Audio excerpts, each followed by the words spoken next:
Bonjour tout le monde et bienvenue chez moi. Je suis Diane Desiel. Puis aujourd'hui, je vais faire avec vous l'assemblage du dolman asymétrique dont je vous propose le patron dans ma boutique Etsy. Vous allez voir que l'assemblage est très simple. Alors c'est un bon modèle pour les débutants. Alors voilà mon haut très simple à couper puisqu'il n'a que 2 morceaux. La pièce de corsage qu'on va couper en double, donc le dos et le devant sont pareils.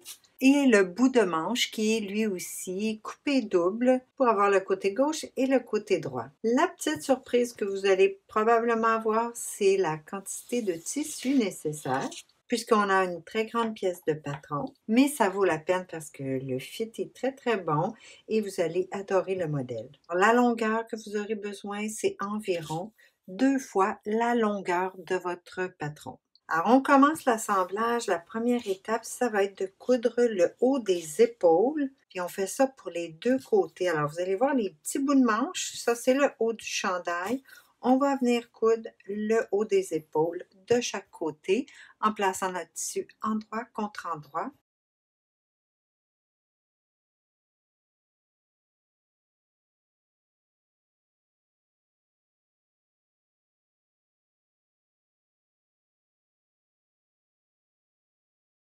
Une fois les 2 épaules cousues, on va venir poser les petits bouts de manche. Alors, on va ouvrir la couture qu'on vient de faire.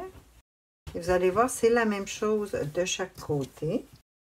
Puis on va s'installer l'endroit du chandail avec l'endroit de notre bout de manche.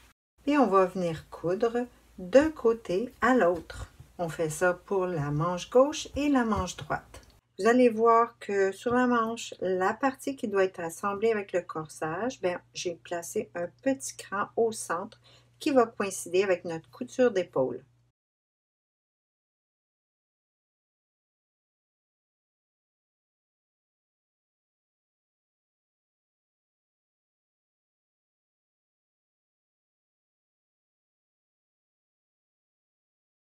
Ici, je vous ajoute un petit détail, quelque chose qui arrive souvent avec les tissus tricot, les tissus extensibles, c'est qu'ils vont rouler à certains endroits. Alors, vous pouvez voir ici, je ne peux pas vous dire que ça roule tout le temps sur l'endroit ou que ça roule sur l'envers. Ça dépend des matières, ça dépend de ce que vous en faites, parce qu'il y en a qui préfèrent des fois l'envers à l'endroit. Alors, mon point, c'est pas de vous dire quel côté choisir, c'est juste que lorsque vous allez faire votre couture, prenez le temps de dérouler les matières, avancer un petit peu à la fois. Et c'est ce que j'ai fait, autant pour la couture d'épaule que pour la couture où j'assemble la manche, vraiment tranquillement, en mettant mon tissu à plat. Maintenant, on fait la 3e et dernière couture avant les finitions. On place notre haut endroit contre endroit, puis on va venir faire les très longues coutures de sous-bras. On coud à partir du bas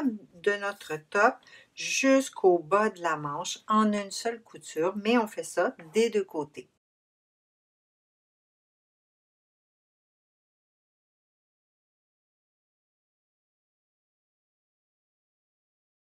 On se rappelle, lorsqu'on a des intersections de valeurs de couture, on envoie une vers le bas et une vers le haut.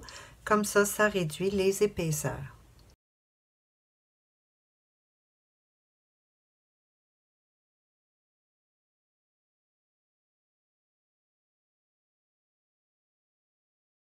Maintenant, je vais retirer l'aiguille de gauche de la surjeteuse 4 fils pour pouvoir faire mon surjet 3 fils au bout des manches, à l'encolure et à l'ourlet. Ici, j'ai gardé mon chandail à l'envers. Ça va être plus simple pour moi pour passer en rond tout autour de mes bas de manches, encore une fois, l'encolure et le bas du chandail.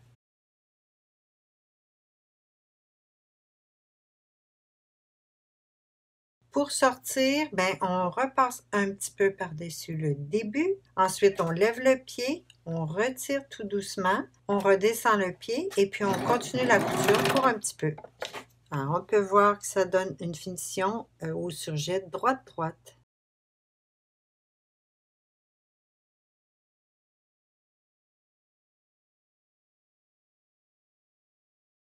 Ici, ben, je vais vous faire remarquer que tout au long de ma couture, je suis venue supporter la matière pour être sûre que ça ne va pas étirer puis faire gondoler ma matière. Alors, lorsque vous avez des grands morceaux ou que la matière elle est lourde, comme la mienne aujourd'hui, ben, je viens y aider des deux côtés ici pour pas que ça étire.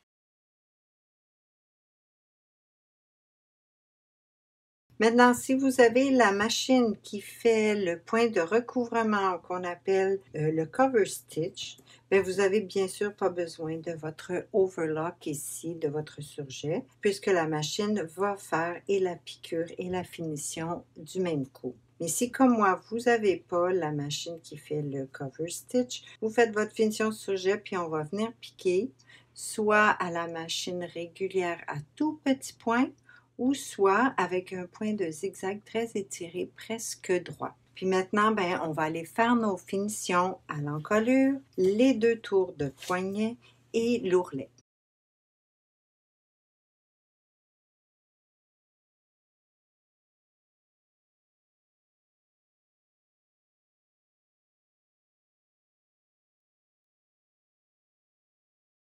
Puis on se rappelle de renverser la valeur de couture là où l'on plie.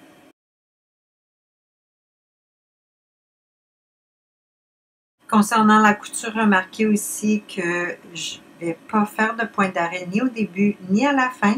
Je continue plutôt un petit peu par-dessus là où j'ai commencé. C'est déjà tout pour aujourd'hui. Merci d'avoir été là et à bientôt.